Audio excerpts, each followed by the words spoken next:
नमस्कार, आप देख रहे हैं प्रदेश का नंबर 1 और सबसे भरोसेमंद news channel India news Haryana और मैं हूं सुंदर सोलंकी। भ्रष्टाचार पर लगाम लगाने के लिए सरकार जीरो टॉलरेंस पॉलिसी के दावे करते नहीं थकती, लेकिन सरकार के कुछ अधिकारी और कर्मचारी ही जीरो टॉलरेंस पॉलिसी को ठेंगा दिखा रहे हैं। आए दिन रिश्वतखोरी के मामले सामने आ रहे हैं। आपको दिखाते हैं 7 तस्वीरें। ये पुरानी 4 से 5 दिनों के वो मामले हैं जहां अधिकारी और कर्मचारी रिश्वत लेते पकड़े गए। करनाल में विजिलेंस ने जेई और पटवारी को काबू किया। भिवानी में पटवारी 30,000 की रिश्वत लेते पकड़ा गया। पटवारी वक्फ बोर्ड की जमीन पर दुकान का नक्शा नया बनवाने की एवज में रिश्वत मांग रहा था।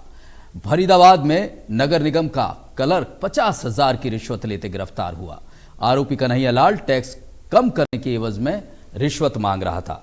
रेवाड़ी नगर परिषद के कार्यकारी अधिकारी अभय सिंह ने नो ड्यूज सर्टिफिकेट रिश्वत मामले में सस्पेंड किए गए। करनाल में बिजली निगम का घूसखोर लाइनमैन 25,000 की रिश्वत लेते विजिलेंस के हत्थे चढ़ा। गोलाचिका में पटवारी इंतकाल करने की एवज में 7,000 की रिश्वत लेते पकड़ा गया। 7 तस्वीरें आप देख सकते हैं कि किस तरह से भ्रष्टाचार का बोलबाला है।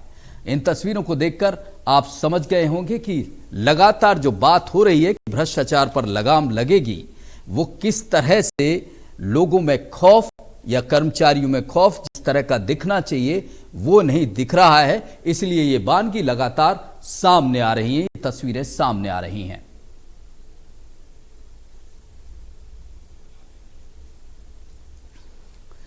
रिश्वतखोरी पर कब लगेगी लगाम? भिवानी में 30,000 की रिश्वत लेते पटवारी गिरफ्तार हुआ है। फरीदाबाद नगर निगम का क्लर्क 50,000 की रिश्वत लेते हुए गिरफ्तार हुआ है। इसके अलावा रेवाड़ी नगर निगम नगर परिषद के कार्यकारी अधिकारी पर गाज गिरी है। वो भी करनाल में लाइनमैन 25,000 की रिश्वत लेते हुए गिरफ्तार हुआ है।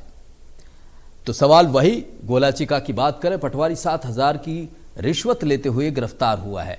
रिश्वतखोरी पर लगाम कब लगेगी? सोनीपत में लाइनमैन 6500 की रिश्वत लेते हुए गिरफ्तार हुआ है। करनाल में जेई और पटवारी रिश्वत लेते हुए गिरफ्तार हुए हैं। सवाल वही, रिश्वतखोरी पर लगाम कब लगेगी? भ्रष्टाचार जो कर रहे हैं अधिकारी, उनमें खौफ की कमी क्यों?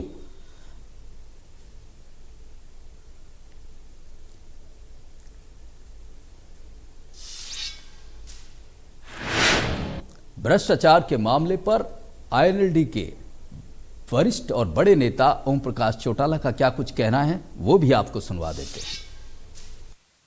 अब तो भ्रष्टाचार में भ्रष्टाचार हो रहा है।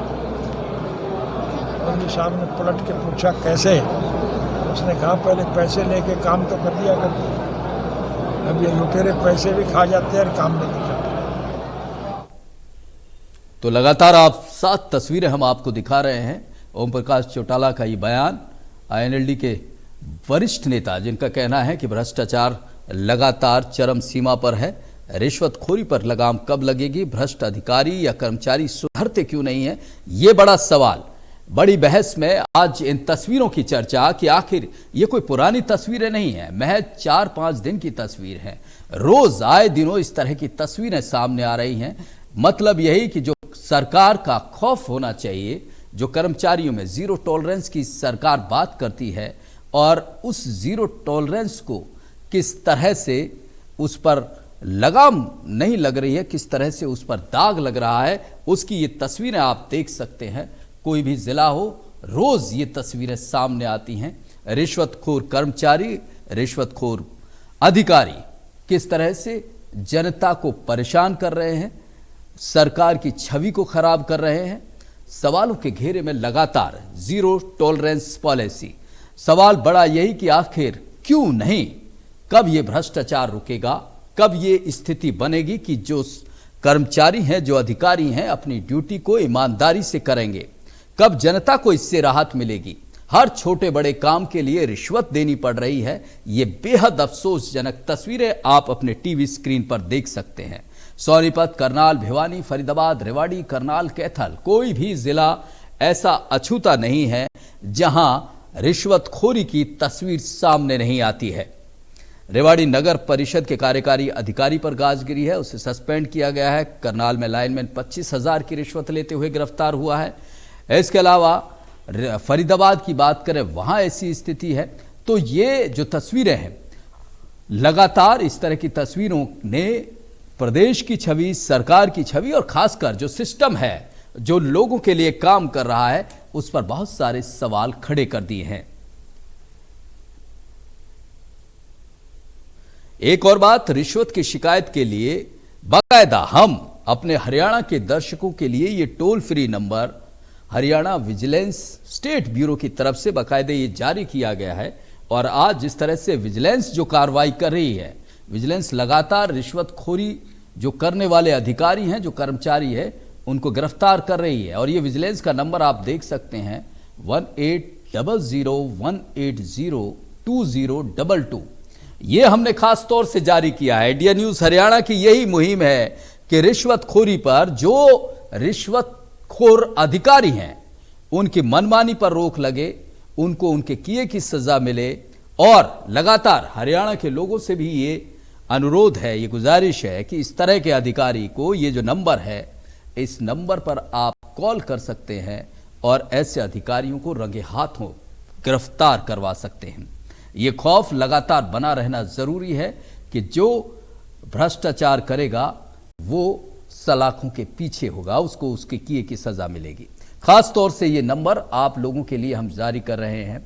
और हमारी कोशिश यही, आज जो बड़ी बहस में हम सवाल उठाने की कोशिश यही कर रहे हैं कि आखिर रिश्वतखोरी पर लगाम कब लगेगी, भ्रष्ट अधिकारी और ये कर्मचारी सुधरते क्यों नहीं है। सरकार लगातार एक्शन कर रही है, विजिलेंस लगातार पकड़ रही है, लेकिन बावजूद इसके आखिर क्यों अधिकारियों और कर्मचारियों में खौफ नहीं है।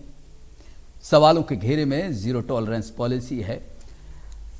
नरेंद्र मोदी देश के प्रधानमंत्री लाल किले से ये आवाज देते हैं कि भ्रष्टाचार के खिलाफ अब देश की जनता को आगे आना होगा, उन्हें मदद चाहिए, उन्हें आम लोगों की, खासकर इस देश के हर हिंदुस्तानी की मदद चाहिए, तब ये भ्रष्टाचार पर अंकुश लगेगा। उन्होंने ये भी कहा कि न खाऊंगा न खाने दूंगा, लेकिन तस्वीरें रिश्वतखोरी की बानगी लगातार सामने आती रही।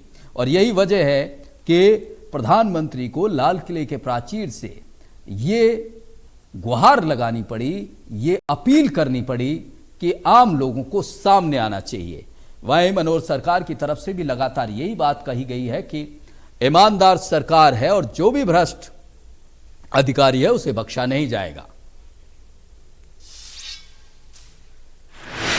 जी हां, ये सवाल हम लगातार उठा रहे हैं कि रिश्वतखोरी पर लगाम कब लगेगी, भ्रष्ट अधिकारी कर्मचारी सुधरते क्यों नहीं है।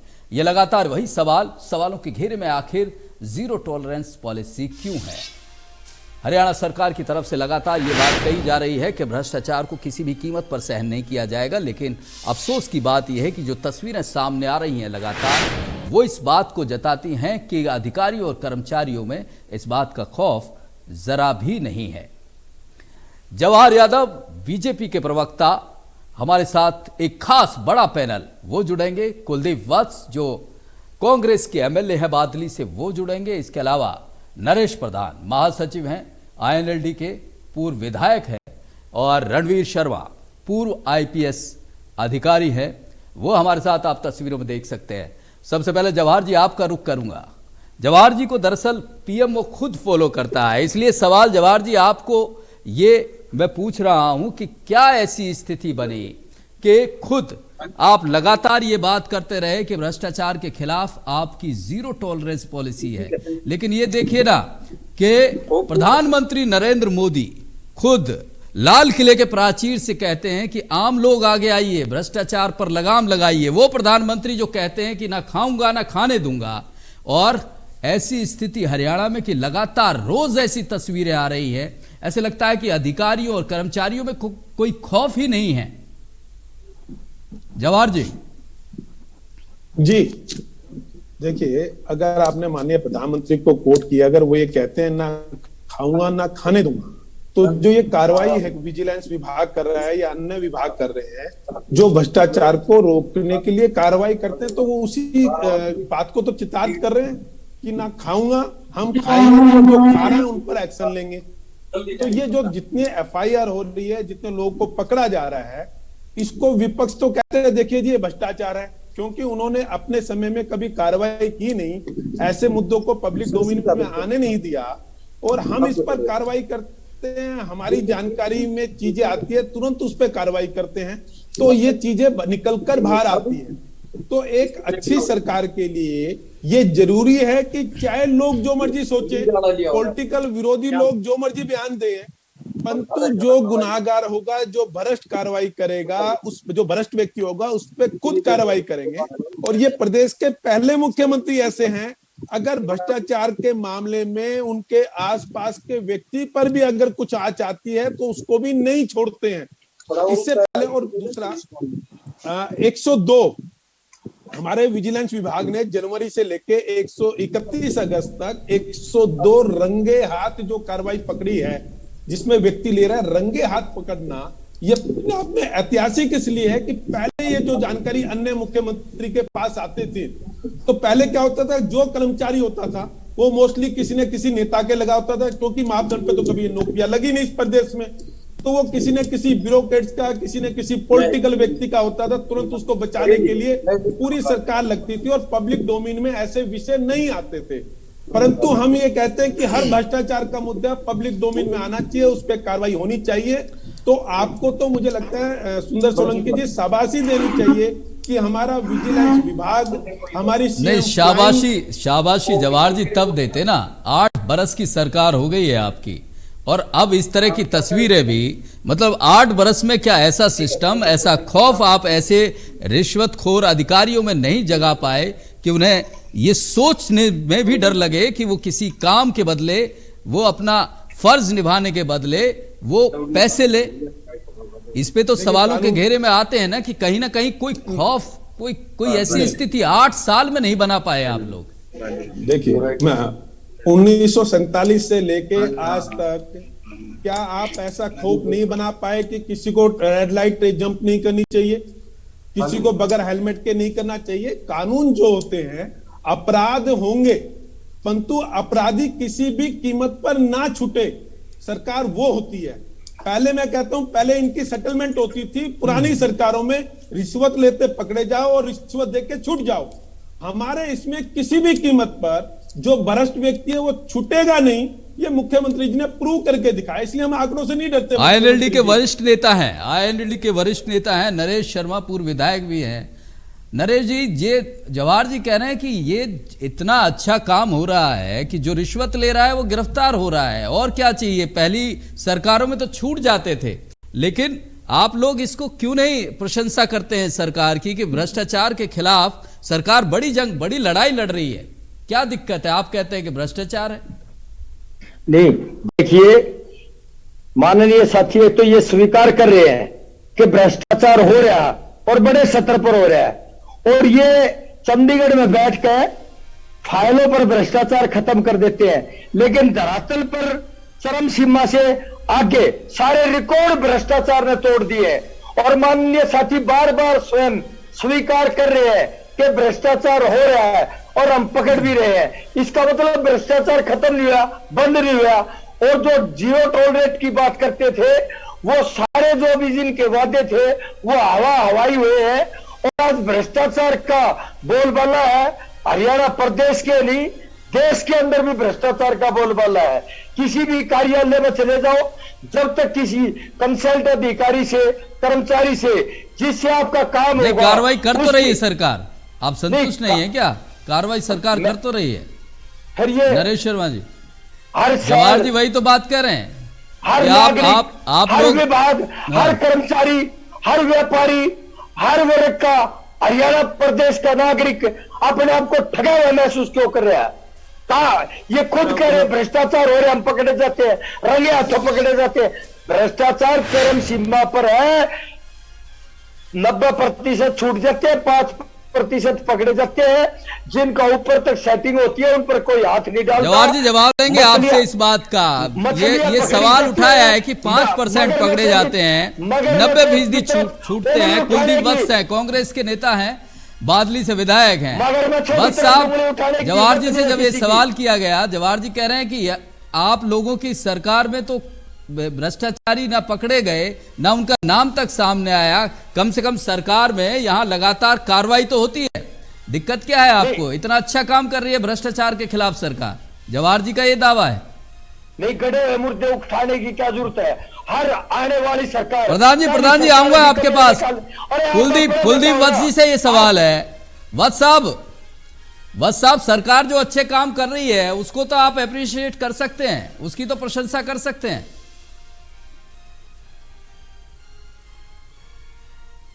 कुलदीप जी आवाज मिल रही है आपको?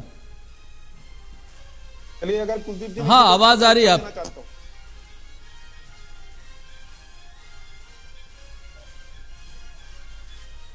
बहरहाल कुलदीप जी से संपर्क हम बनाएंगे। और हमारे साथ सोलंकी जी, मैं आप कुछ बोलना चाहता हूं। जी बताइए। देखिए, भ्रष्टाचार के खिलाफ जंग कैसे होगी? टीचरों के ट्रांसफर में खूब भ्रष्टाचार का बोलबाला था। आज टीचर के ट्रांसफर ऑनलाइन होते हैं, कंप्यूटर करता है, टीचर अपना आप ऑप्शन देता है, तो भ्रष्टाचार खत्म हुआ या नहीं हुआ? इनके समय में केरोसिन ऑयल की दुकानें चलती थी, मुझे नहीं है, शायद 7 रुपए पर लीटर की उस पर ब्लैक होती थी। सारा का सारा केरोसिन पेट्रोल पंप में चला जाता था, हमारी गाड़ियां खराब होती थी। मुख्यमंत्री ने प्रदेश को केरोसिन मुक्त बना दिया। ये भ्रष्टाचार रुका या नहीं रुका? जहां भी 500 कर्मचारी है जिस भी विभाग में, उन सबके ऑनलाइन ट्रांसफर होने लगे हैं। ये भ्रष्टाचार रुका या नहीं रुका? पहले फर्ज लेने के लिए जमाबंदी, इंतकाल, इन सब के लिए आपको जाने की जरूरत होती थी। आज अपने कंप्यूटर से उसको निकाल लेते हैं। नहीं तो गांव में जो सीएससी सेंटर होते हैं वहां 10 रुपए देकर अपने पेपर को ले लेते हैं। भ्रष्टाचार रुका या नहीं रुका? उसके अलावा जो पेंशन बनती थी, बुढ़ापा पेंशन के लिए, विधवा पेंशन के लिए, विकलांग पेंशन के लिए आपको दर दर जाना होता था। हमने ये कर दिया मुख्यमंत्री जी ने कि जिसकी 60 साल की आयु है, अगर उसको पेंशन मिलनी है, 60 साल की आयु होते हुए उसकी आय उस कैटेगरी में आता है जिसको पेंशन मिलना चाहिए, तो उसकी पेंशन अपना आप स्टार्ट हो जाएगी। ये किस लिए किया? कि भ्रष्टाचार खत्म हो। मैं एक लाइन कहना चाहता हूं, जो मेरे मित्र, चाहे कांग्रेस के मित्र आएंगे, कुलदीप वत्स जी भाई है मेरे, हम अच्छे मित्र भी हैं, और मेरे इनेलो के मित्र बैठे ही हैं। लोगों को समझने के लिए ध्यान देखना होगा कि भ्रष्टाचार कहां खत्म हुआ। अपने आसपास देखिए, जो भी आपके गांव में, कस्बे में आप रहते हो, इनेलो की सरकार में कौन नौकरी लगाता है, हुड्डा साहब की सरकार में कौन नौकरी लगा, और हमारी सरकार में कौन नौकरी लगा? क्या बीजेपी के नेताओं के बच्चे नौकरी लगे? क्या आईएएस और जो ब्यूरोक्रेट्स है उनके बच्चों के नौकरी लगे? या जो इसको आप कहते हो यार इसके यहाँ खाने को भी नहीं थे परंतु इसका बच्चा नौकरी लगा?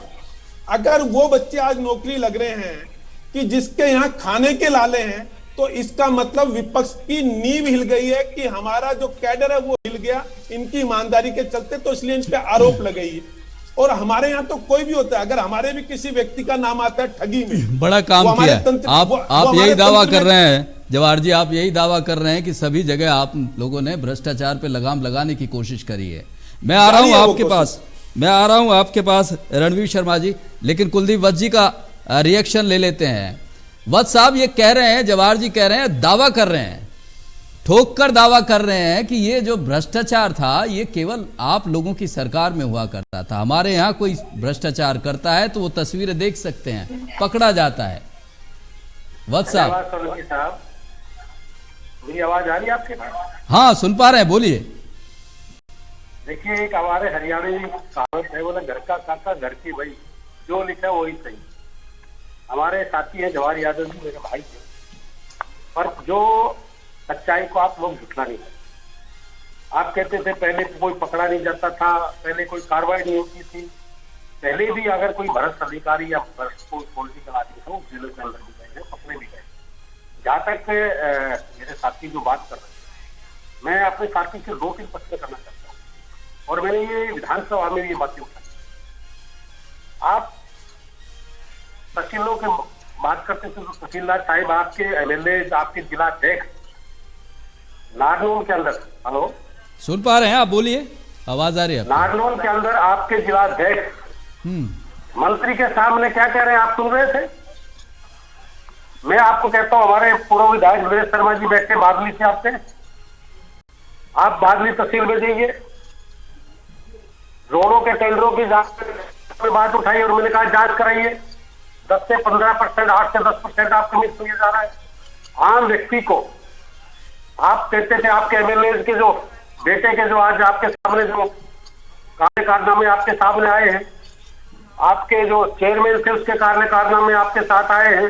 मैं तो पूछना चाहता हूँ, आपने पकड़े, अच्छी बात है, आपका धन्यवाद। क्योंकि आज आपने धन्यवाद इसलिए करना पड़ेगा, आपने कोई बात सच्चाई को आप कबूल नहीं कर सकते, पर आपका धन्यवाद, आपने पकड़े। और मेरे को एक चीज बताइए, आपने पकड़ने के बाद इसमें निकला क्या? वो जो जांच की आपने, वो हरियाणा के पटल पे आई है क्या? रजिस्ट्री घोटाला था, क्या हुआ? शराब घोटाला था, क्या हुआ? खनन घोटाला था, क्या हुआ? उसके बाद कितनी जांचें ऐसी हुई? धान घोटाला था, क्या हुआ? तो मेरा कहने का मतलब ये है, अपने मियां मिट्ठू मत बनो। हरियाणा की जनता आपको। रणवीर शर्मा जी, मैं आता हूं आपके पास आता हूं। पूर्व आईपीएस हैं, आज एक बड़े जिम्मेवार पद पर रहे हैं, लेकिन जवाहर जी ये जो वाजिब सवाल वत्स साहब ने उठाया है, ये छोटे मोटे आप ये क्लर्क और ये अधिकारियों को पकड़कर ये जो बड़े सवाल उठाए हैं वत्स साहब का, ये जवाब दीजिए। देखिए, मंत्रियों को जो इन्होंने 3 चीजें, साहब जवाब ले लेते हैं आपकी बात का। इन्होंने 3 चीजें कही अपने उसमें। उन्होंने कहा कि हमारे महेंद्रगढ़ नानोल के जिलाध्यक्ष ने एक आरोप लगाया तहसीलदार के लिए, तो इसका मतलब भाजपा का कार्यकर्ता इतना जागरूक है कि उसको जो लगा वो उन्होंने मंत्री जी के सामने रखा, और बाद में मंत्री जी ने उसकी जांच के आदेश भी दिए उसको। सर मैं अपनी बात कह लेता हूँ कुलदीप जी, नहीं तो आवाज, क्योंकि हम सब दूर बैठे हैं, आवाज बीच में बोलेंगे समझ में नहीं आएगी। हमारे कार्यकर्ता का बड़प्पन देखिए और हमारे मंत्री का बड़प्पन गलत बात नहीं सुनते ना, इसलिए पहले बीच में टोक देते हैं उन्हें जो सही। तो इसलिए अगर ये तो भाजपा का कार्यकर्ता कितना जागरूक है कि उनको कुछ लगा, उन्होंने मंत्री के सामने रखा और बाद में मंत्री ने उसको सस्पेंड किया, जांच आगे जारी है, नंबर 1। दूसरा, आपने आरोप लगाया कि एक विधायक है जो इंडिपेंडेंट है, इंडिपेंडेंट विधायक के बेटे को लेकर अगर उस पर कहीं कहा तो वहां एफआईआर हो गई। इसका मतलब हमारे यहाँ विधायक भी इसमें डेंट नहीं मार सकता, उसको भी रास्ता नहीं मिलता डेंट मारने का। जो आपके तो उस पर भी जो कार्रवाई हुई हमने उस पर कर दी। व्यक्ति हाईकोर्ट तक चला गया, उसको अभी तक जमानत नहीं मिली है, अग्रिम जमानत नहीं मिली है, हाईकोर्ट में केस जा चुका, यानी कि वो अरेस्ट होगा ही होगा।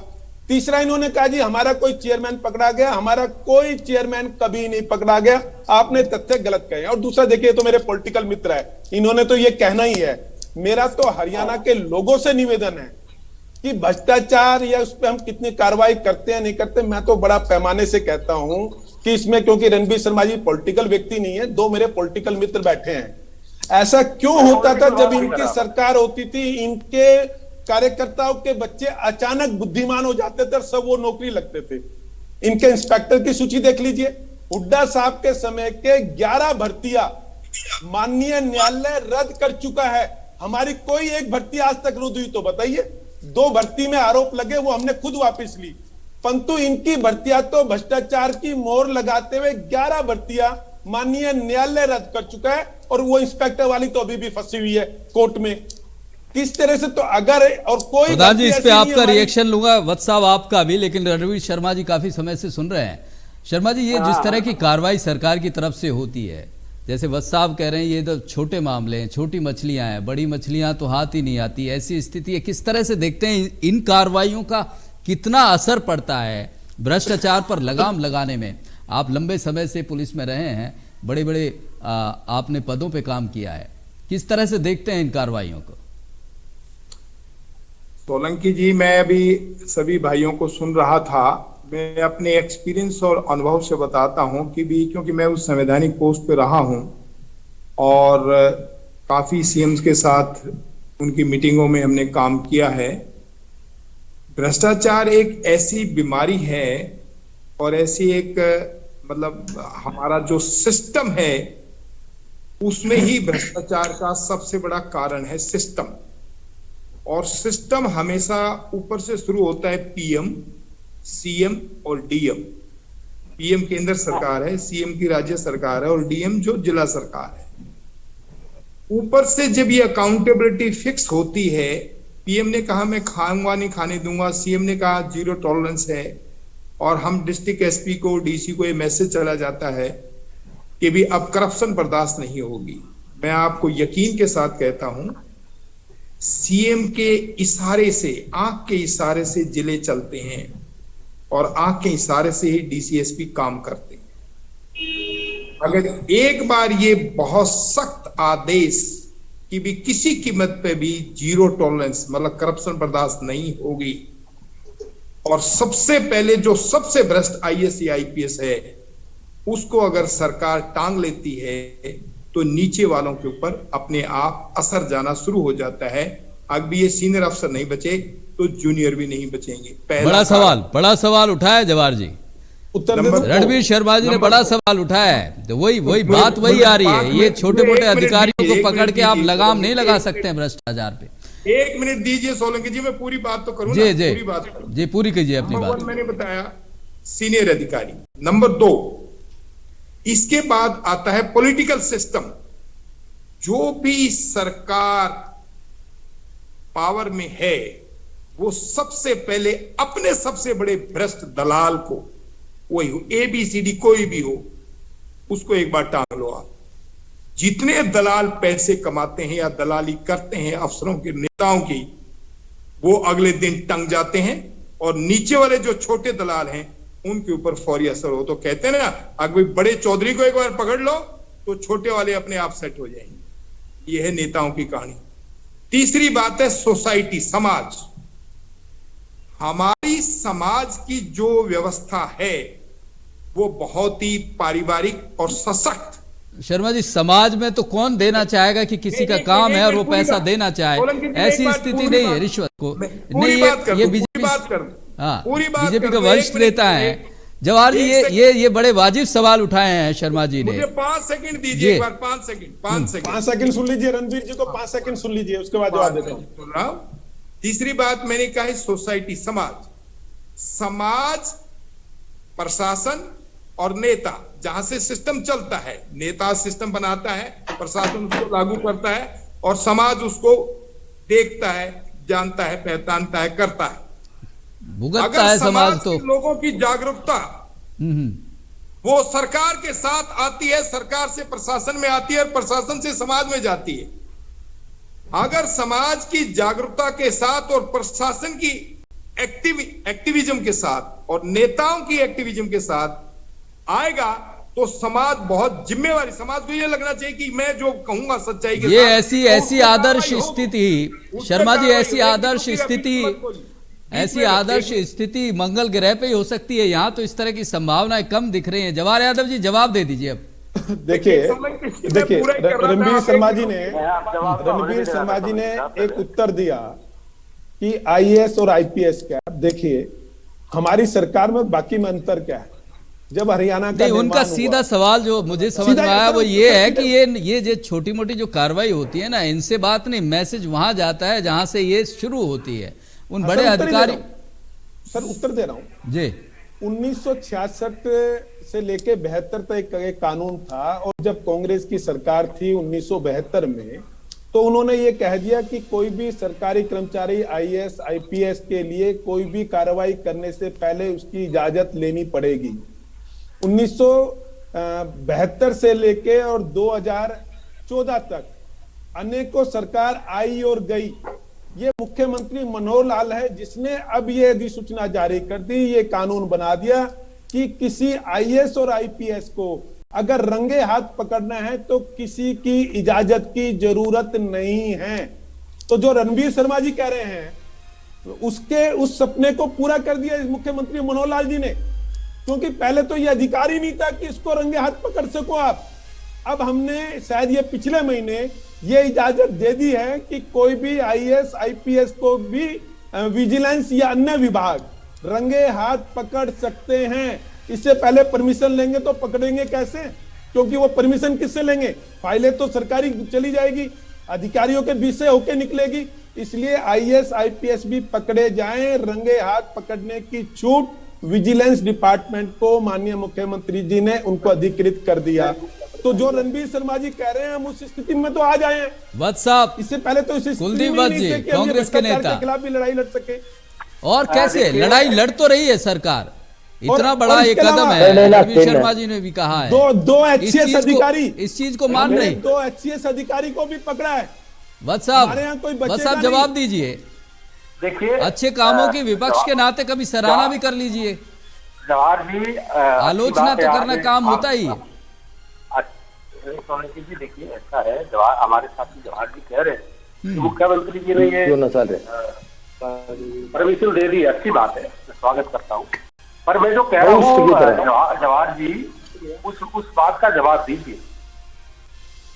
मैंने आपसे कहा, आप जांच की बात करते हो, आज आप एक चीज बता दीजिए मेरे को, नागर कौन था?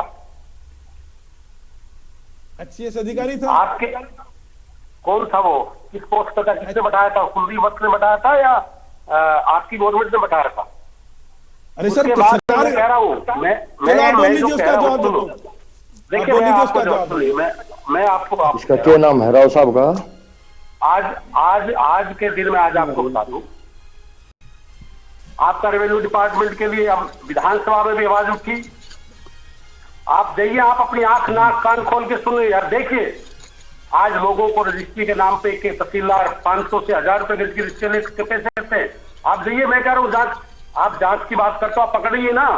पर आपके जो PWD का महकमा है 8 से 10%, और मैं प्रूफ भी दे के आया और फिर दे दूंगा क्या कार्रवाई हुई है, खनन में क्या कार्रवाई की। आप लोगों को, आप शराब घोटाला हुआ, आपने क्या, हमने जांच करा दी, वो जांच आज तक विधानसभा के पटल पे नहीं आई, लोगों के सामने नहीं आई, और आप कहते हैं बीजेपी के बड़े उत्साहित वर्कर हैं। मैं आपके वर्करों को भी सुनता हूँ और आपको भी सुनता हूँ कि आज आप अपनी आंख नाक खोल के हाथ जोड़ के कि जनता की सुने। जब आप पावर में बैठे हो, आप पावर में बैठे हो, आपकी आंखें नहीं खुलेंगी। आज क्या हो रहा है, आपने एक IAS एक IPS, आप छोटी मछलियों को पकड़ो, किसी को पकड़ा आपने, जो आपके नेता भ्रष्टाचार कर रहे हैं उनको पकड़ा आपने, क्या कार्रवाई करो आप अपने नेताओं पे। मैं कह रहा हूँ, आप मुख्यमंत्री जी ईमानदारी की बात करते हैं, मैं स्वागत करूंगा, मैं धन्यवाद करूंगा। आज कह रहा हूँ मुख्यमंत्री ईमानदारी से काम करें। क्या मजबूरी है थी?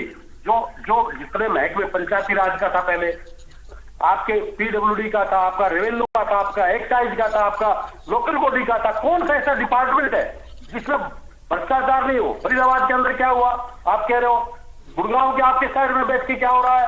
तो ये चीजें लोगों को आपके यहाँ बैठ के आपने तो देखिए, मैं भी उत्तर देना चाहूंगा, यहाँ बैठा हूँ, उत्तर दीजिए ना जवाहर जी, उत्तर दीजिए। पर कुलदीप भाई, सच्चाई से आप नहीं भाग सकते। आज नहीं, बहुत सारे सवाल उठा दिए हैं कुलदीप बस, जवाब दीजिए जवाहर जी। भ्रष्टाचार भी कुलदीप जी का जवाब दीजिए, जवाब दीजिए। नौजवानों की बात ले लो, भ्रष्टाचार के आज आपने कितनी बच्चियां कैंसिल की आपको पता है? मैं उत्तर देता हूँ। नहीं, वो तो कह रहे हैं, जवाहर जी तो कह रहे हैं कोई भी भर्ती कैंसिल नहीं हुई। सर मैं उत्तर देता हूं। साहब वो तो कह रहे हैं कि कोई भी भर्ती कैंसिल नहीं हुई, भर्ती कैंसिल होती थी आपके टाइम में। जवाहर जी जवाब दीजिए। कुलदीप जी उत्तर ले लीजिए। कुछ नहीं कह सकते। कुलदीप जी निवेदन है, उत्तर ले लीजिए, उत्तर ले लीजिए। देखिए सर, डिबेट ऐसे कैसे होगी, मुझे बोलने के लिए बस साहब जवाब ले लीजिए, बहुत सारे सवाल खड़े कर दिए हैं, जवाब ले लीजिए, अब जवाब ले लीजिए। मैं तो आपका उत्तर देना चाह रहा हूं। अपने मित्र को मैं बता देता हूं कि हुड्डा साहब की 11 भर्तियां माननीय न्यायालय ने भ्रष्टाचार और अनियमितताओं के चलते रद्द की है। आपको तो मैं क्या पढ़ दूंगा, नंबर 1। अरे सर उत्तर ले लीजिए ना प्लीज। देखिए मैं आपके बीच में ही था, इतनी देर कह रहे हैं आपने मुझ पर आरोप लगाया, मैं उत्तर दे रहा हूं आपको। ये तो आपको खुश होना चाहिए कि आपके इतने कठिन प्रश्नों का भी आपका भाई उत्तर दे रहा है, उत्तर से नहीं भाग रहा है प्रश्न से। मेरे मित्र ने कहा कि हमारी एक भर्ती, फिर रिकॉर्ड पे बोल रहा हूं, माननीय न्यायालय ने हमारी कोई भर्ती रद्द नहीं की। 2 भर्तियां हमने वापस ली थी जिसमें हमें शिकायत मिली, तो हमने न्यायालय जाना ही नहीं, हमें शिकायत मिल गई, हमने वो पुलिस की भर्ती थी रद्द करती दी, उसमें 150 से ऊपर लोग गिरफ्तार हो चुके और वो भर्ती नए सिरे से दोबारा हो भी गई। हमारी कोई भर्ती माननीय न्यायालय ने आज तक रद्द नहीं की है, बल्कि जब पुलिस की पहली भर्ती हुई थी जिसमें खूब मीडिया में चला था, उस पे माननीय न्यायालय की, उच्च न्यायालय की टिप्पणी है कि इससे अच्छे ढंग से पारदर्शी तरीके से, जिसमें ओलंपिक खेल होते हैं उसमें जिन साधनों का प्रयोग किया जाता है, मशीनों का, उस मशीनों का प्रयोग करके भर्ती की गई थी, जिसको माननीय उच्च न्यायालय ने सबसे ईमानदारी की भर्ती कहा था। मैं रिकॉर्ड पे करूं, एक भर्ती दिखा दीजिए। दूसरा, मैं कुलदीप जी का स्वागत करूंगा, ये बता दीजिए कि इनके समय में कितने एमएलए के बच्चे नौकरी लगते थे, कितने विधायकों के लगते थे, कितने पॉलिटिकल कार्यकर्ता के लगते थे, हमारे सरकार में क्यों नहीं लगे? मैं ये नहीं कह रहा कि कोई पॉलिटिकल कार्यकर्ता उसका बच्चा अगर योग्य है तो नौकरी नहीं लगना चाहिए, परंतु इनकी लिस्ट में हमेशा नाम आते थे, कोई भी लिस्ट निकलती थी, ये इसका बच्चा, ये इसका बच्चा हमारी लिस्ट में आते हैं। और दूसरा, अब एक मिनट सर, मैं अपनी बात कह लूं, आपने आरोप लगाया, मैं सब आरोप का जवाब दे रहा हूं। नरेश प्रधान जी भी उंगली उठा रहे हैं, जवाहर जी मैं जी जी महासचिव है। आप मेरे को, प्रधान जी, मेरे को प्रधान जी सोलंकी भी जी आप बोले इत्तेफाक नहीं रख रहे मेरे को। आपकी बात से। हाँ बताइए प्रधान जी। देखिए जवाहर जी पूरी हो गई आपकी, कोई जरूरत नहीं है ऑनलाइन की। मैं ये बताना चाहता हूं कि आप कह रहे हो हमारी एक भी भर्ती, मैं कह रहा हूं भर्ती होने से पहले ही पेपर लीक हो जाते हैं, और आपकी 99% भर्तियां भ्रष्टाचार की भेंट चढ़ गई। आपने आयोग भी बैठाए, आपने एजेंसियों को जांच के आदेश भी दिए, 99% भर्ती भ्रष्टाचार की भेंट चढ़ी है, पेपर लीक हो जाते हैं, उन अधिकारियों की मिली भगत से पेपर लीक होते हैं, और आप छोटे मोटे क्लर्क वगैरह छोटे मोटे अधिकारियों को गिरफ्तार करके और बड़े मगरमच्छों को छोड़ देते हो।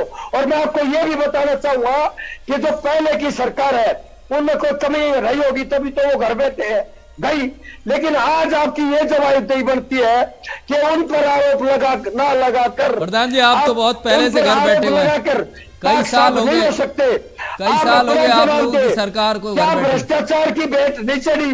क्या पेपर लीक नहीं हो रहे? क्या बड़े मगरमच्छों को हरियाणा नहीं दिया जा रहा? मैं उत्तर देना चाहता हूँ। आपके पास कोई उत्तर नहीं है, आप लिपापोती कर रहे हो। आप जवाब दो कि दोनों की सरकारों पर आरोप लगाने से आप परेशान जाओगे। जवाब लो, है नहीं जवाब। रणवीर सर आ रहा हूं मैं आपके पास, जवाब आता है हूं नहीं। एक बार। जवाब लो सोलंकी जी, आप दो रहे जवाब दो कर रहे हो। नहीं वो कह रहे हैं कि सारे पेपर तो लीक हो जाते हैं। हाँ पेपर लीक हो जाते हैं, 99% नहीं फेयर है नहीं। सर प्रधान जी का यही आरोप है, INLD कह रहे हैं फेयर है ही नहीं भर्ती, जिस भर्ती की आप बात कर रहे हैं। जवाब तो बताओ ना, जवाब ले लेते हैं प्रधान जी, जवाब ले लेते हैं, पहले जवाब ले लेते हैं। 2015 से लेकर 21 तक 413 कैटेगरी में और 2021 से 22 तक 117 एग्जाम हमने कराए हैं। हर एग्जाम के खिलाफ ये कोर्ट में गए हैं और एक में भी कोर्ट ने ये नहीं माना कि इनमें भर्ती में कहीं गड़बड़ी हुई है। कोर्ट को रिकॉर्ड पे कह रहा हूं, कोई भर्ती ऐसी नहीं है जिसके खिलाफ ये नहीं गए हो कोर्ट में। और इनका तो INLD का तो एक व्यक्ति का काम ही केवल ये था पहले, अब वो कांग्रेस में चला गया, कि हर भर्ती को कोर्ट में लेके जाना, हर भर्ती में मार खाई है उन्होंने। मैं फिर रिकॉर्ड पे कह रहा हूं, एक भी भर्ती हमारी माननीय न्यायालय ने रद्द की हो तो मुझे उस भर्ती का नाम दिखा दीजिए। 82,000 लोगों की पेपर लीक पहले हो जाता है। आपका हर कार्य संदेह के दायरे में रहता है और तभी कोर्ट में जाते हैं।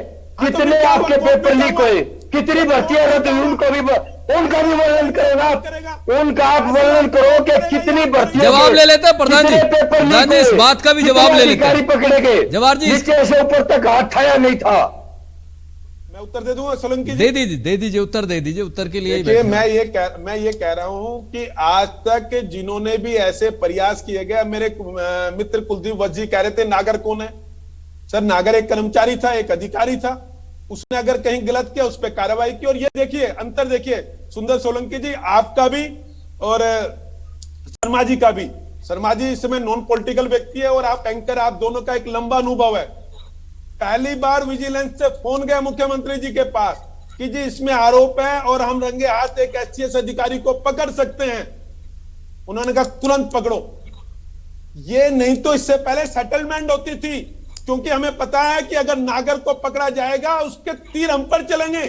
पर मुख्यमंत्री का स्पष्ट मानना था जब ईमानदार सरकार है तो जनता जानती है कि ये तीर आएंगे, नकली आएंगे या असली आएंगे, तो पॉलिटिकल व्यक्ति करते रहेंगे। मैं तो फिर हरियाणा की जनता से कहना चाहता हूं, सर आपके पड़ोस में जो पहले नौकरी लगे हुड्डा साहब की सरकार में और जो हमारी सरकार में नौकरी लगे, ना आप मेरे कांग्रेसी मित्र कुलदीप वत्स की मानिए, ना आप शर्मा जी की मानिए, ना इनेलो के मेरे मित्र की मानिए, ना मेरी मानिए। आपका पैमाना यह है कि इनेलो की सरकार में जो नौकरी लगे, हुड्डा साहब की सरकार में जो नौकरी लगे और भाजपा की सरकार में जो नौकरी लगे, उससे उनकी योग्यता को तोल लीजिए।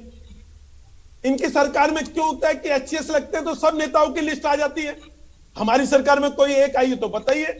आप दूसरा बस आप इस बात का तो जवाब दे दीजिए, बार बार जवाहर जी यही बात कह रहे हैं। मुद्दा गलत ले रहे हैं, मुद्दा गलत ले रहे हैं आप। सोलंकी जी मुद्दे पे आइए, मुद्दे पे आइए प्लीज। आते हैं शर्मा जी, ये मुद्दा पूरा ये सब भ्रष्टाचार की जड़ है। ये लगातार जो बात होती है, ये मुद्दे से कहीं इतर कोई बात नहीं है शर्मा जी। ये यही बात होती है कि भाई भतीजावाद या कोई रिश्तेदार या कोई सत्ता से नजदीक आदमी है, वो एक आम आदमी का जो जिसका हक है उसे खा जाता है भ्रष्टाचार के चलते। ये सारी चीजें जड़ वही है। केरोसिन में भ्रष्टाचार था, पीडीएस सिस्टम में भ्रष्टाचार था। सोलंकी जी एक मिनट, आप सबको बराबर मौका दीजिए, जवाब सवाब इकट्ठे लीजिए आप सारों को। पहले एक बार मैं आता हूं शर्मा जी आपके पास। जी शर्मा जी बताइए। हाँ, मुद्दा करप्शन का है, जीरो टॉलरेंस का है, उसमें आए हम। हेलो मैं आ रहा हूं आपके पास। ये वत्स साहब लगातार ये बात। हाँ जवाहर जी कुलदीप जी, एक बात मैं आपसे पूछना चाह रहा हूँ जी। पूछिए। पीछे की गवर्नमेंटों ने मान लिया, आप कह रहे बहुत बड़े अपने बच्चे लगा लिए, नौकरी लगा ली, लूट लिया, नेहरू ने लूट लिया, फलाने ने लूट लिया। आवाज आ रही है मेरी आपके पास? आ रही आवाज आ रही है। पूरा प्रदेश सुन रहा है, जवाहर जी नहीं, बस साहब पूरा प्रदेश सुन रहा है। आप बोलिए। शायद फोन कट गया, उनसे संपर्क दोबारा स्थापित करेंगे। रणवीर शर्मा जी आप कुछ कह रहे थे, रखिए अपनी बात। ऐसा है, मैंने आपको पहले करप्शन का सिस्टम बताया था सोलंकी जी, फिर बीच में आवाज कट गई। नहीं, निश्चित रूप से वो सिस्टम समझ में भी आया। वही सिस्टम ही इस पूरे देश के लिए घातक है। पूरी बात, हाँ जी कहिए, आप अपनी बात कहिए। मुद्दा मुझे 5-10 सेकंड दीजिए जी बताइए। है जीरो टॉलरेंस करप्शन का। सरकार चाहे ABCD किसी की रही होगी, मैं आपको पहले दिन से बता रहा हूं कि ये जो अकाउंटेबिलिटी का द वर्ड है ना, वो जो प्रशासन में होते हैं, चाहे वो सरकार के या किसी पार्टी के लोग हों या IAS IPS हो, HCS हो, उन सब की द वर्ड इज अकाउंटेबिलिटी। हमारा सिटीजन चार्ट होता है ड्यूटीज का। अगर वो अकाउंटेबिलिटी फिक्स करे सरकार अपने इशारे से, अगर गलती की माफी नहीं होगी तो ये चलेगा। करप्शन इतना आसानी से नहीं है कि खत्म होएगा। आप ये देखिए, मेरे पास ये न्यूज़पेपर है, आप देखिए। आपका भास्कर का न्यूज है। आज के एक MLA का बेटा इल्जाम लगा रहा है कि भी मेरे से 49 लाख रुपए लिए गए SI भर्ती के लिए। तो ये हर सरकार में एक सिस्टम है दलालों का। जब तक ये दलाल नहीं रुकेंगे, इन दलालों पे, मोटे बड़े दलालों पे कार्रवाई नहीं होगी, नेता रूपी जो दलाल हैं और हमारे अफसर जो दलाल हैं, हमारे चाहे छोटे जो बड़े हों, उन पे आप कार्रवाई करके दिखाइए। कार्रवाई हो रही है, सरकार की कुछ ना कुछ कार्रवाई हो रही है। मैं इसी विषय का उत्तर दे दूं रणवीर जी, पर्टिकुलर इसी इशू का। जवाहर, आप अपनी आदत से बात जाइए। आप मेरे बच्चे के समान हो, आदत से बात चाहिए। नहीं, आदत क्या होगी? सीनियर अफसर को बीच में मत बोली। नहीं, वो जवाब देने की बात कर रहे हैं शर्मा जी। वो जवाब देने की बात कर रहे हैं। नहीं, इस तरह से। अरे तो आप ये कहिए, आदत हो गई, आदत क्या है? आपको बार-बार रिक्वेस्ट कर रहा हूं बात बोलने। नहीं, आप शब्दों का चयन ठीक कीजिए। हाँ, मेरे हाथ के पले हुए बच्चे हो आप, बस बात। नहीं, वो ठीक है शर्मा जी, वो बात ठीक है। आप अपनी बात रखिए ना। नहीं, वो नहीं, ये इस तरह से भी टोकना उचित नहीं है। शर्मा जी आप बात रखिए, आप सीनियर व्यक्ति हैं, इस तरह से नहीं। हाँ, बीच में ना बोले, इन्हें आप रोकिएगा एंकर साहब कि बीच में ना बोले। नहीं, वो तो जवाब देने की बात कर रहे थे। बहरहाल एक शर्मा जी, आप जवाब इकट्ठा लीजिएगा। पहले हमें पार्टिसिपेंट जो गेस्ट है उनको बोलने तो दीजिए सोलंकी जी, सबको बोलने नहीं। आप बोलिए ना, फिर बोलिए, आप बात रखिए अपनी। मैंने आपको बोला है कि जो करप्शन है, सरकार अपने लेवल पे जो काम कर रही है, चाहे वो विजिलेंस डिपार्टमेंट के जिसरे, लेकिन अभी करप्शन के अड्डे बहुत बड़े बड़े पड़े ही नहीं के सरकार के पड़े हैं, पुरानी सरकारों को भी पड़े हैं। मैं सबको इसके करें, इसी सरकार का देख लीजिए आप। मैंने अभी आज का लेटेस्ट उदाहरण दिया उसी है। का तो जवाब दे रहे थे ये जवाहर जी उसी का जवाब दे रहे थे जो आप ये मैं एक विधायक मिनट के रुकिए, पूरी बात- बेटे की जो खबर आप पूरी बता रहे बात हैं कर दूं, उसी का तो जवाब रवि दे जी पूरी बात कर दूं। चलिए करिए ये पूरी जो बात कर कैप्टन दीजिए, के समय की मारे- कमी रहेगी, जल्दी कीजिए मैं थोड़ा सा। वही करे, एक लाइन की बात है, चाहे वो पेपर लीक का मामला हो, चाहे वो जीएसटी का मामला हो, चाहे वो अपना शराब घोटाले का मामला हो, करो मतलब देखिए ना किन किन क्या क्या चीजें थी, चाहे रजिस्ट्री घोटाला मामला हो, धान घोटाला मामला, ये सभी करप्शन के अड्डे हैं।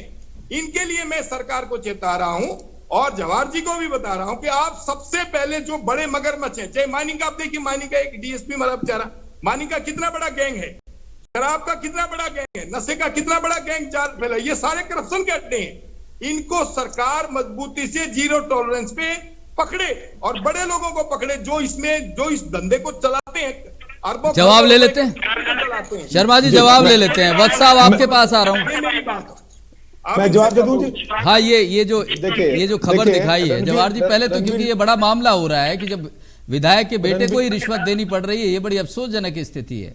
देखिए, रणवीर शर्मा जी ने एक मुद्दा उठाया आज कि एक विधायक, एक जो इंडिपेंडेंट विधायक है, उनके बेटे ने किसी एक सज्जन पे आरोप लगाया, जो जिस सज्जन पे आरोप लगाया वो हमारी पार्टी का कार्यकर्ता है। मैं कह रहा हूं, और कोई कहेगा नहीं, मैं ओनली कह रहा हूं, इंडिपेंडेंट विधायक, निर्दलीय विधायक के बेटे ने कहा कि मैंने किसी को पैसे दिए, तो वो जो आरोप लगे वो हमारी पार्टी का एक कार्यकर्ता है। उसके बावजूद उस पर तुरंत एफआईआर की गई, हाई कोर्ट तक चला गया, वो जमानत नहीं मिली उसको अग्रिम। इसका मतलब हमारी नीयत ठीक है, हमने कार्रवाई की, नंबर एक। उसका सिस्टम सुधरना चाहिए। हमने आईएएस आईपीएस के खिलाफ भी 1972 के उसमें अमेंडमेंट किया, तो मुख्यमंत्री जी की नीयत ठीक है। उसके बाद इन्होंने कहा कि पीडीएस सिस्टम में जो भ्रष्टाचार होता था, चाहे वो चावल के मामले में चाहे अन्य वाले मामले में हो, वो सब हमने अब बॉडी के में कैमरे लगाकर सबकी फिजिकल वेरिफिकेशन होती है। कोई ट्रक सामान लेके जाएगा, उसमें जो जा रहा है उसकी वीडियो रिकॉर्डिंग है। मतलब आप तमाम कोशिश कर रहे हैं जवाहर जी, तमाम कोशिश कर रहे हैं, लेकिन संतुष्ट नहीं है विपक्ष, संतुष्ट नहीं है इस बात से। नहीं, जब आप मुख्यमंत्री मनोहर लाल लगातार इस पे प्रयास कर रहे हैं। समय की कमी है, मैं एक आखिरी रिएक्शन ले लेता हूं। वत्स साहब, जवाहर जी ने भी ये कहा, और जिस तरह से रणवीर शर्मा जी कह रहे हैं कि जो सिस्टम है वो सुधारना चाहिए। नहीं, सुधारने में मदद, आपके नेता हो, आप लोग एक बात करते हैं कि पिछले की गवर्नमेंट ने ये किया, नेहरू ने ये किया, उसने नहीं, ये उस पे किया, नहीं आते, उस पे नहीं आते, वो लंबी बात हो जाएगी, समय की कमी। वत्स साहब, अब ये जो कहना चाह रहा हूँ, एक मिनट सुनिए राज जी, मैंने बड़े पेशेंस से आपकी बात सुनी, आप सुनिए। मैं एक बात कहना चाह रहा हूँ, जो हुड्डा जी के राज में हो, चौटाला जी के राज में हो, किसी के राज में हो, आप में ताकत है तो आप उनके खिलाफ कार्रवाई कीजिए। ये लोगों को बखला नहीं सकते कि फलाने टाइम के हो। आज मैं आपको चैलेंज कर रहा हूं, आप जितने बड़े मगरमच्छ हैं, आपके मंत्री लोग हैं, आपके बड़े अफसर हैं, बड़े अधिकारी हैं, जो हरियाणा की जनता को हाथों से लूट रहे हैं, आप उनको पकड़िए। अगर आपने ताकत है, आप प्रूफ क्यों नहीं देते हैं? ताकत है तो नहीं, ऐसे आरोप लगाने से क्या होता है वत्स साहब, आप प्रूफ क्यों नहीं देते हैं फिर? आप जब इतने बड़े आरोप लगा रहे हैं, क्या प्रूफ है? ऐसे तो कोई किसी के खिलाफ बोल सकता है, उसमें आरोप लगाने में क्या जाता है? और सर, हमको लगातार विधानसभा में भी दिए गए हैं प्रूफ जो जितनी मैं कह रहा हूँ ना, 10 जांच हुई आज तक, और बड़े घोटाले हैं, बड़े घोटाले, जो बड़े नेता जिसमें मिले हुए हैं। जवाहर जी कहते रहे कार्रवाई हो रही है और हम कार्रवाई करेंगे जो भी सामने आ रहा है। मैंने 2.5 साल हो गए, मुझे भी मिलेंगे। नहीं, बिल्कुल मिलेंगे, लेकिन मेरे को 30 सेकंड मेरे को भाई साहब नारा दिया था, प्रधान जी आएंगे आपके पास। हाँ, वत्स साहब की बात पूरी होने दीजिए। हाँ वत्स साहब बताइए। ये देखिए, जो बात है, सच्चाई को कबूल करो। जो पॉलिटिकल आदमी है, चाहे इसमें कोई भी है, आप मुख्यमंत्री जी से, मैं आपके चैनल के माध्यम से भी रिक्वेस्ट करता हूं, अगर आप जीरो टॉलरेंस की बात करते हो, ईमानदारी की बात करते हो। संपर्क टूट गया है कुलदीप वत्स।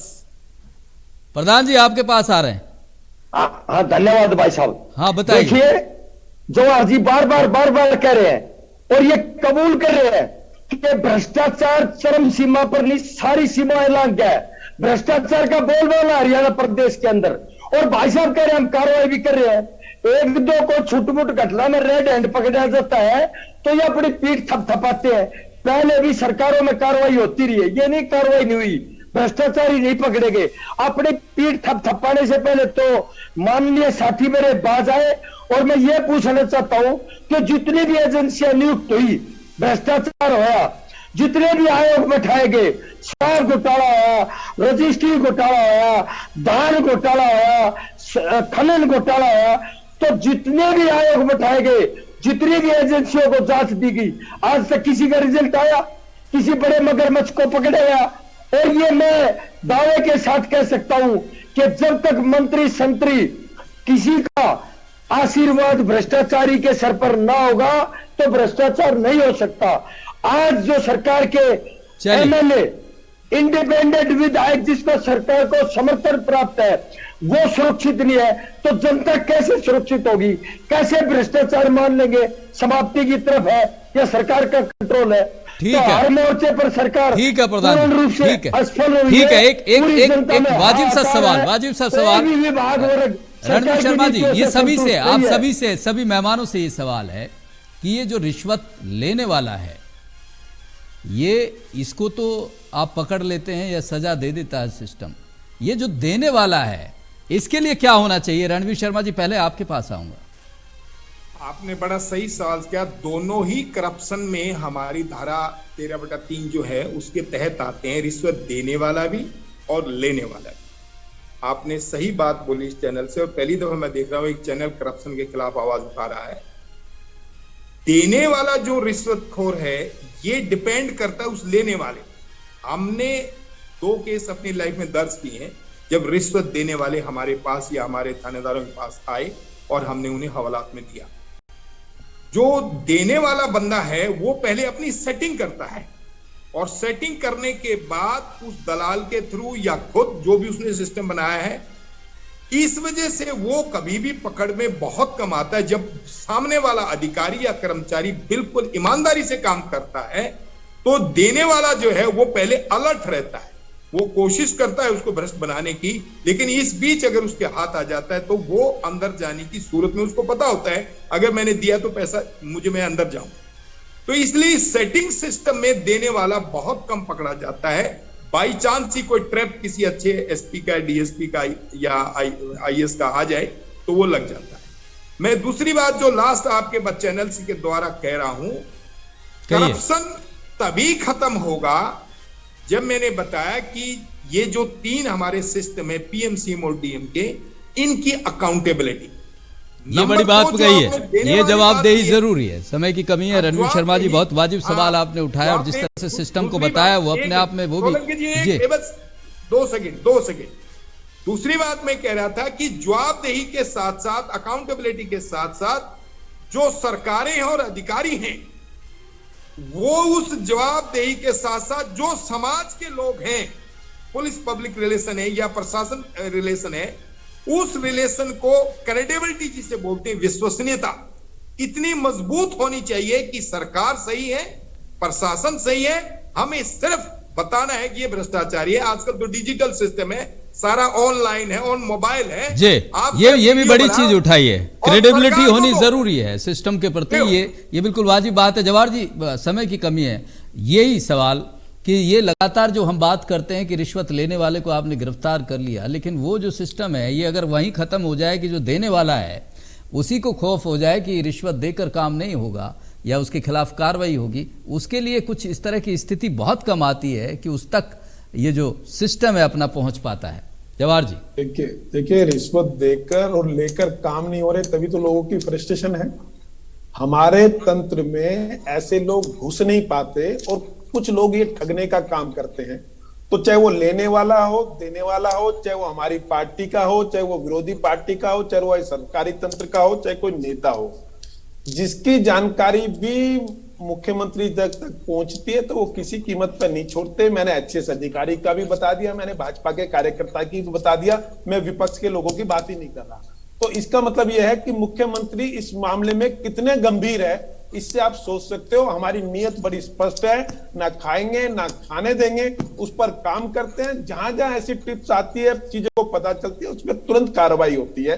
और मेरा तो फिर कहना है लोग देख लेंगे कि कौन नौकरी लगा कौन नहीं लगा, वो अपना आप मूल्यांकन करेंगे हरियाणा के लोग कि उसकी क्षमता भी थी बेचारे की कि पैसे देने की, या उसकी गांव में इमेज क्या थी कि बुद्धिमान बच्चे की इमेज थी या नालायक बच्चे की इमेज। वो बात होगी। तो ये तो मुझे लगता है कि हरियाणा की जनता इस पे अपना आप तय कर लेगी कि जो ये शोर मच रहा है केवल ये पॉलिटिकल शोर है, बाकी नहीं सिस्टम जवाहर जी, क्योंकि ये भरोसा देना लाजमी है। आप सरकार के बड़े महत्वपूर्ण व्यक्ति सर, हमारी जिम्मेवारी है, किसी भी भ्रष्ट व्यक्ति को नहीं छोड़ेंगे। मैं ओनर कह रहा हूँ नहीं छोड़ते हैं। चलिए, अरे आपका माइनिंग डिपार्टमेंट है, आपका शराब डिपार्टमेंट है। अब आप जी नहीं, आप बीच में आए ना, इसी तरह ऐसे में आए थे। जवाहर जी समय की कमी है।